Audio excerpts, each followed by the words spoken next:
I'm sorry. You probably just wanted a relaxing stroll, and here I am dumping all this heavy stuff on you.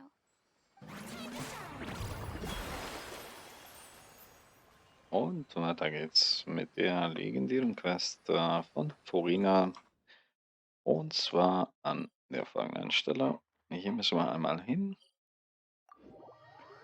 Dann lasst uns das mal machen, würde ich sagen. Okay.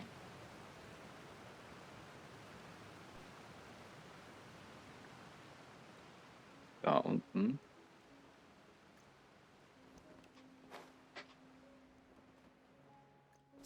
Ja, hier ist alles zerstört, ne? If I remember correctly, this is where he's staying. Who is it? It's me. Is the script ready? You came all the way here for that? All right. Forget that for now. Just come on out. We've got some great news. Nice try. Look, just give me some time, okay? I'm just wrapping up this last part of the script. I'll be out once I'm done. Okay then. Looking forward to your masterpiece. So, as expected, he's missed the deadline. The ending is one of the most important parts of the show. Even once he's done, it isn't final until we've all had the chance to read through and make sure we agree on it. Someone told me they'd just seen you in Poisson. I assumed it was a case of mistaken identity, but sure enough, here you are. And Furina, too. I was wondering if we might run into her. So, you're here for Paolo? Looks like he could be a while, so feel free to take a stroll around town in the meantime. I've made all the arrangements already. Oh, it's okay. We can just wait here. Thank you for being so considerate, Miss Navia. That sounds wonderful. We'll take that stroll. Get over here, you! How oblivious are you? How are things in Poisson now? Any better? Things are on the mend, but it's a slow process. Some people may never recover from the trauma they experienced. I'm sorry to hear that. I wish there was something I could do. Please, must our conversations take such a depressing turn every time we meet? We all have painful memories, but we don't have to let them cloud everything we do. And if you're trying to make a new start, perhaps it's best if you don't bring up the past all the time. Thank you for your words of comfort. You make a very good point.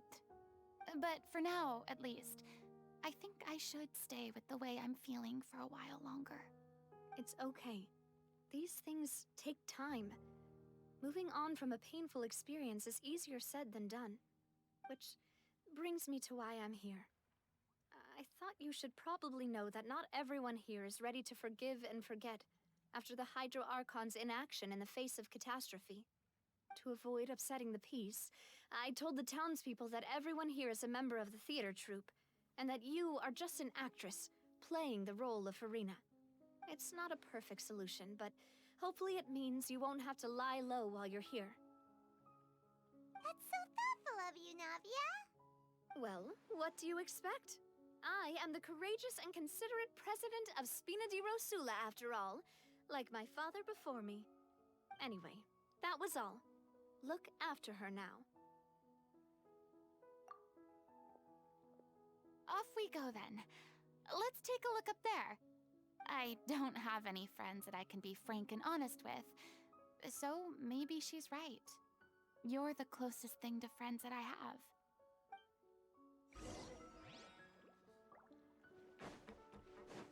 Ach ja.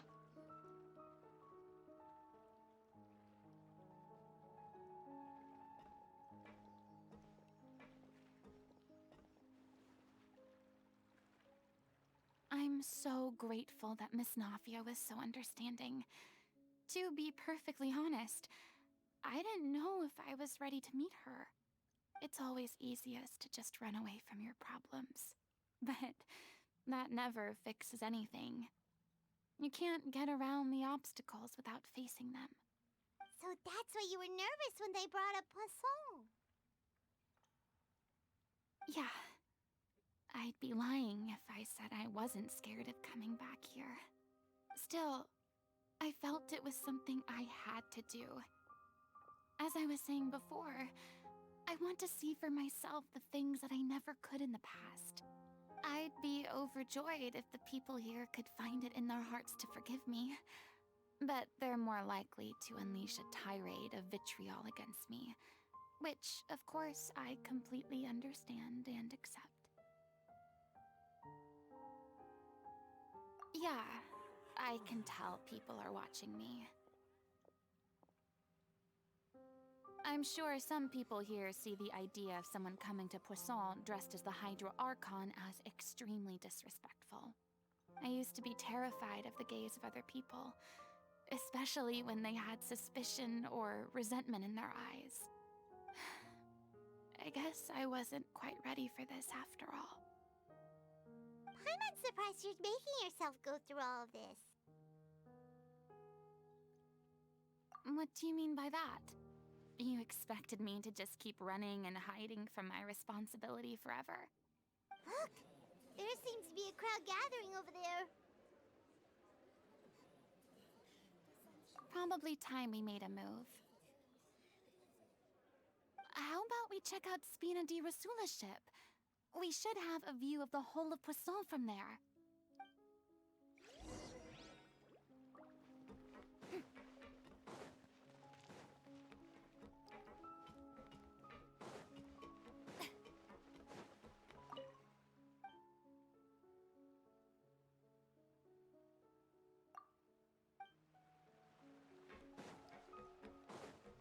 Ach ja, alles traurig hier.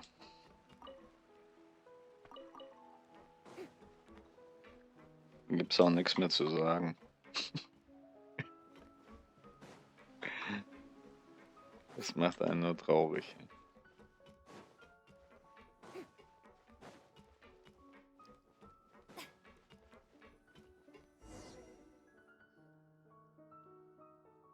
I'm sorry.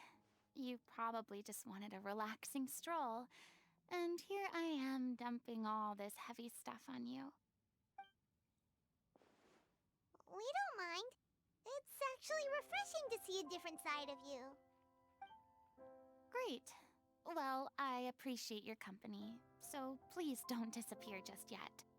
I don't know whether you can tell, but the years of suffering and loneliness aren't the only reason I have a hard time facing up to who I used to be. As I stand here by the ship, I can't get the images of the rising water out of my mind. One after another, people were taken by the water. All those treasured lives and memories washed out of existence in an instant. They thought their god would protect them. They had absolute faith that when disaster struck, a divine power would save them from harm. And all the while, I played my part to perfection to convince them that was true. But then the floodwaters finally came, and the Hydro Archon did nothing. You shouldn't look at it like that. You were only doing your duty. I've had to go through so many moments like that for the sake of protecting the truth. As time went on, it got harder and harder to bear, and I became more lonely and isolated. Eventually, I realized I had nothing left except the truth. I became terrified of completely failing in my task, and was haunted by the thought of being left all alone, weeping on my throne. Fortunately, we were able to avoid the worst-case scenario thanks to the help of heroic individuals such as yourselves. Everyone rose to their responsibilities, and I finally regained my freedom. But on some level, freedom also means no longer being needed. I have no further use to people. Paimon would have never imagined you'd see it that way. Reward? I guess so. And back then, I didn't even dare to dream about having someone to confide in. I was scared of someone recognizing me for who I truly was, and exposing the secret I swore to protect. Believe in the Furina you see on stage. She is the one you can trust. I had to keep all my feelings, all my curiosity about life to myself. No one could be allowed to know. That's what I really meant when I said I'm no good at maintaining relationships. So that's where you were coming from. Paimon totally thought you were just a bit of a diva at heart. Could you please get off my case? I don't know what's gotten into you today. I'm making an effort here. You could at least try to do the same. I do. I once had nothing but the truth, and now I'm finally free to live my own life again. And even though I have no idea where I'm going right now, at least the choice is in my hands. All right, it's about time to head back. Paulo should have finished the ending by now. Sure. Okay, let's head back and check it out. Mein Güte. Es wird ja immer trauriger. Ich fange gleich an zu weinen. Ja.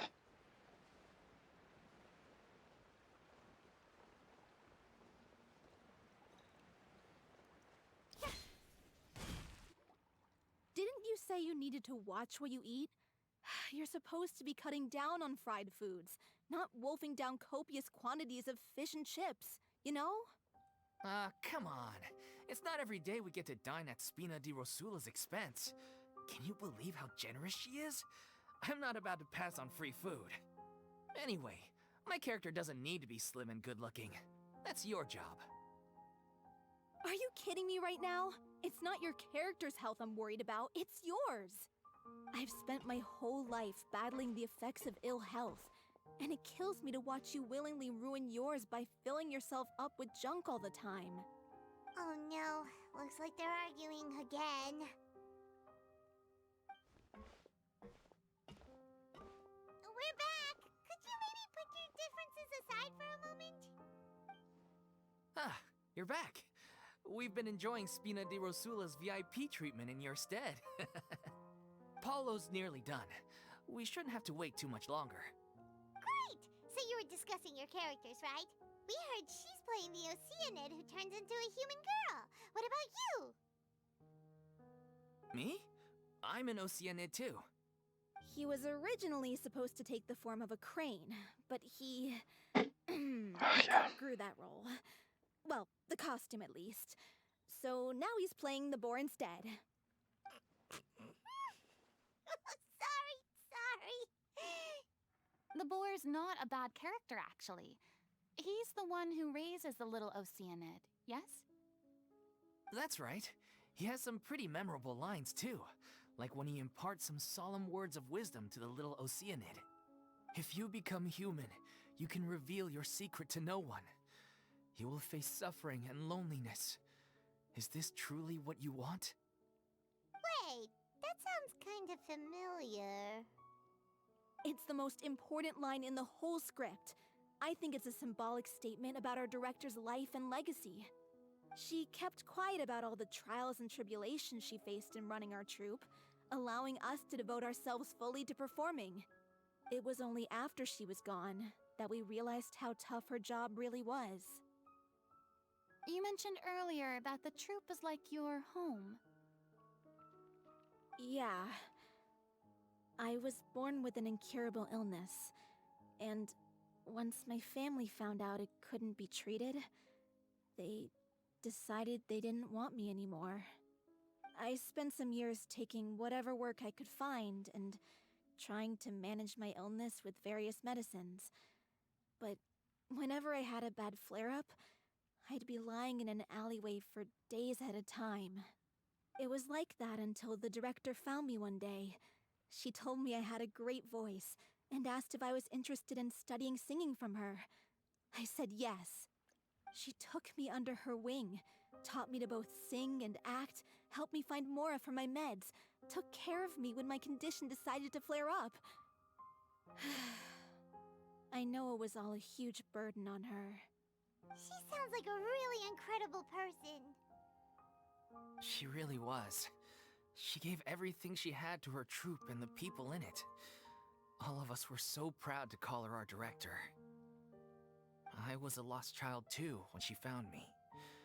As the child of a murderer, my parents weren't around when I was little, so I got sent to an orphanage. The other kids were always picking fights with me. They'd say things like, "Come on, you must be pretty tough if you're the son of a murderer." It was just to taunt me, though.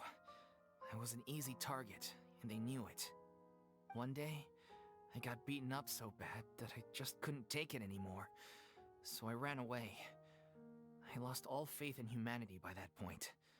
Thought the whole world was out to get me. Let me guess.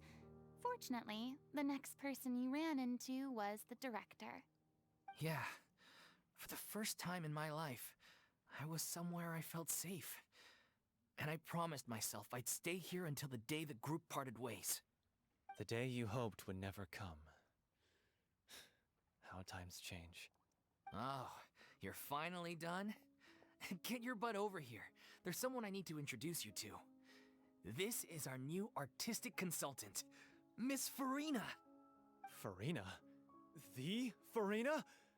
Oh my god, how did you manage to wrangle that? Please, the honor is all mine. I was profoundly moved to hear about your troupe and your wonderful director. I just wanted to do something to help. Same here. Even so, this is just... Oh, wow. I'm sorry. I'll try to calm down. Now, where was I? Ah, yes, the script, of course. Let me give you a rundown of how the story unfolds in my version of the script. I'm sure you're already familiar with the beginning of the story. A little Oceanid decides she wants to become a human, against the wishes of her family. She finds love and friendship in the bustling city. But then, disaster strikes. The people start to notice that all the fresh water in the surrounding area is slowly disappearing. The soil is becoming arid, plants and flowers are withering, and the people begin to panic. The little Oceanid, Cleo, and her lover decide to do something about it, and investigate the truth of the matter together. In the end, they discover that all the waste and pollution created by humans over the years has caused the fresh water to flee the land, as if driven by a consciousness of its own. Consciousness? You mean the water is sentient? Water as a conscious entity. There's actually quite a few stories that explore this theme. Since the little Oceanid is a water spirit, she immediately understands how the water is feeling.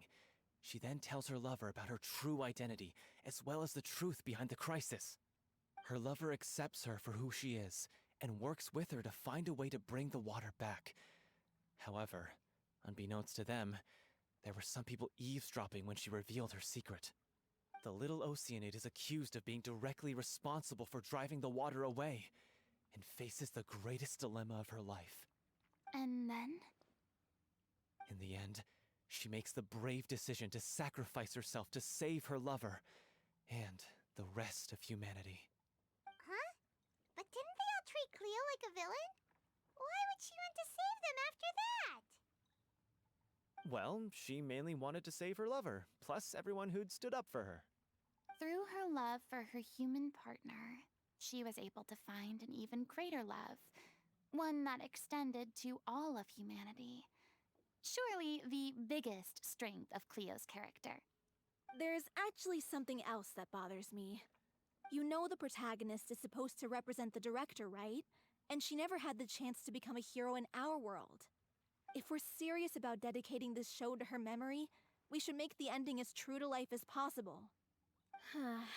What about if the little Oceanid is hounded to death by people who hate her, her lover makes sure her secret never gets out, and humanity continues down the path to extinction?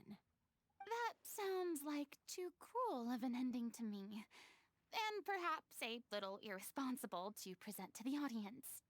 That ending would be a perfect mirror to Director Aureli's death, both arbitrary and meaningless. On the day when she went missing, Director Aureli had instructed us all, somewhat out of the blue, to leave the court of Fontaine and wait for her outside the city. We waited and waited at the rendezvous point, but she never came. By the time we returned to the city, she disappeared without a trace. We looked for her. The Gardamex looked for her, but she was nowhere to be found. Increasingly, all the signs seemed to point to her being the latest victim in the serial disappearances case. The direct. But doesn't the way she suddenly told you to leave the city suggest that maybe she had some sense of what was about to happen?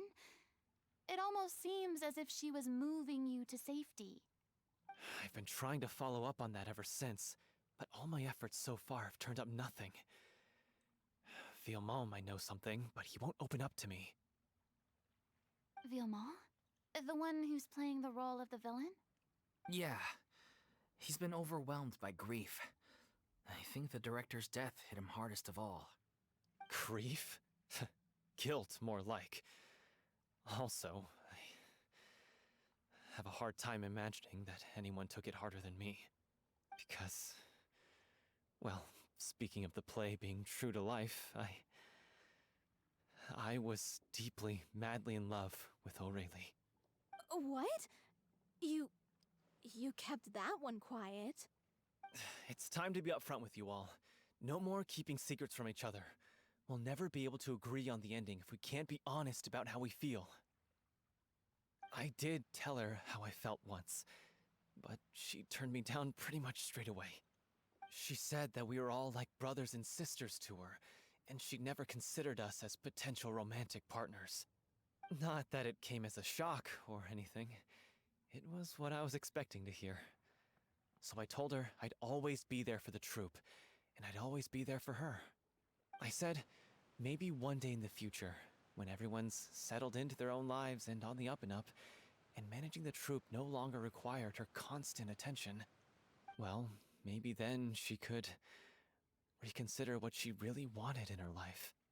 And now, that day will never come. Oh, Paulo. So if I'm the one writing this ending, then I'm gonna make sure it does right by Aurelie. I won't let anyone get in the way of that. In that case, you have to straighten things out with Villemont once and for all, face to face. We've all had our differences of opinion over the ending, but those two have never seen eye to eye on anything. One of them has to compromise if we're ever going to reach a final decision. Well, if that's where we're at, looks like it's time to go visit Villemont. Are you ready to face the truth? Honestly, I'm slightly terrified. But for the sake of our final performance, I'll do whatever it takes. Funny you should ask, though. You really do get what I'm going through right now. I certainly do. Come on, everyone. Allons-y!